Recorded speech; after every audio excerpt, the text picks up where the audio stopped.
Pemirsa apa kabar? Saya Santina membawakan Warta Berita PTS tanggal 9 Juli.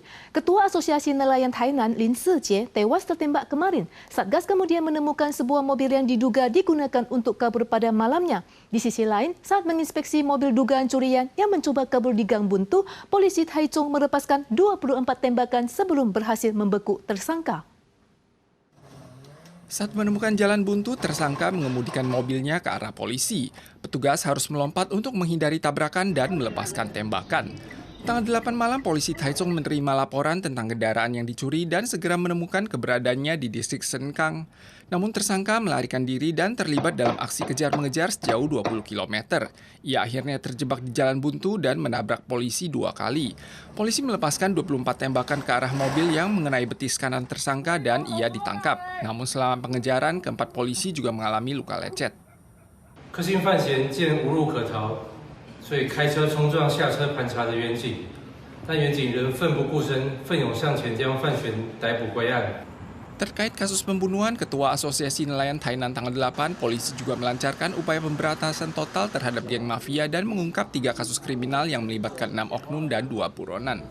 针对辖区帮派经营、依附、维持或赖以为生的行业、荣誉知识场所及治安顾虑处所、路段等实施威力扫荡。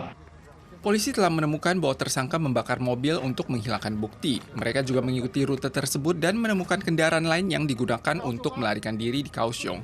Tidak tertutup kemungkinan bahwa tersangka telah melarikan diri ke selatan atau bahkan kabur ke luar negeri. Ditjen Anggaran Akuntansi dan Statistik atau DGBAS merilis laporan indeks harga konsumen bulan Juni. Harga buah-buahan meningkat sebesar 22,6%. Harga sewa rumah juga meningkat sebesar 2,59% dan pada paruh pertama tahun ini laju inflasi menembus angka peringatan 2% mencapai 2,27%. Beragam buah menjadi pilihan penurun panas di musim panas. Namun harga buah-buahan termasuk semangka dan nanas melambung tinggi pada akhir-akhir ini. DGBAS mencatat harga buah-buahan melonjak sebesar 22,6%. Laju inflasi bulan Juni mencetak rekor tertinggi dalam 4 bulan terakhir mencapai 2,42%. Harga sewa rumah juga naik 2,59%, kenaikan tertinggi dalam 28 tahun. Pada paruh pertama tahun ini, laju inflasi menembus garis peringatan 2% mencapai 2,27%. Pakar memperkirakan peningkatan ini akan berlanjut pada paruh kedua tahun ini seiring dengan kenaikan harga listrik, sewa, dan biaya pengobatan. Jumlah kartu emas ketenagakerjaan Taiwan yang dibagikan untuk tenaga kerja asing berbakat telah menembus 10.000 lembar. Namun, teknologi AI telah memicu perang global dalam merebut orang. Sementara krisis tenaga kerja di industri teknologi Taiwan terus meningkat, terutama di perusahaan skala kecil dan menengah. Pakar mengatakan penurunan angka kelahiran dan penurunan proporsi talenta di bidang sains dan teknologi menjadi faktor utama krisis pekerja di industri teknologi. Presiden Lai membagikan kartu emas ketenagakerjaan dan mengucapkan terima kasih atas kontribusi mereka kepada Taiwan. Tenaga terampil dari semua negara diundang untuk saling berpacu untuk meningkatkan daya saing internasional Taiwan. Namun seiring memanasnya topik AI, industri teknologi global telah melancarkan aksi merebut SDM yang mengakibatkan kesenjangan tenaga berbakat pada sektor teknologi di Taiwan kian membesar. Taiwan 的高科技大厂积极扩产。 那中小企业在人才上面就受到排挤啊。 Pakar mengakui selain menurunnya angka kelahiran, perebutan SDM oleh perusahaan internasional dan krisis SDM sektor ilmiah dan teknik menyebabkan kesenjangan dalam industri teknologi terus membesar. 教育面的那最主要是这个教育制度的这个僵化，我们理工人才占比的下降甚至理工人才的这个弱化。不会对 AI 下指令的人，然后教他怎么对 AI 下指令。 从零开始教训练人才，我觉得也有可能是为了需要去发展的方向。 Perusahaan menekankan bahwa mereka akan mengembangkan tenaga berbakat sektor teknologi melalui kerjasama industri universitas dan mendorong wanita untuk turut berpartisipasi. 除了经费的加码，除了女性科学家投入我们友善的一些措施等等之外，这些都是我们在努力的。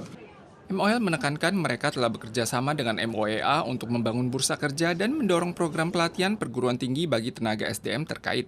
MOL juga akan mengadakan pelatihan fungsional bagi para pengangguran. Kondisi cuaca dalam beberapa hari terakhir sangat tidak stabil. Konveksi thermal kuat kemarin sore menyebabkan hujan lebat di berbagai daerah dan hujan es sempat terjadi di Gunung Hehuan, Alishan, Hainan, Yinlin, dan Pingtung. Badan Cuaca Pusat atau CWA mengatakan hujan petir di sore hari akan menguat dan hujan es masih saja berpeluang muncul di berbagai daerah. Hujan es turun di kawasan rekreasi hutan Alishan, bongkahan es putih kecil terlihat dari pintu hotel dan ada juga yang bergerinding masuk membuat wisatawan terkesima. Sementara di kota Chiayi, turun hujan lebat sehingga wiper kaca mobil tampak bekerja keras agar pengemudi bisa melihat jalanan dengan jelas. Hujan es juga turun selama 5 menit di desa Likang, Kabupaten Pingtung pada sore hari.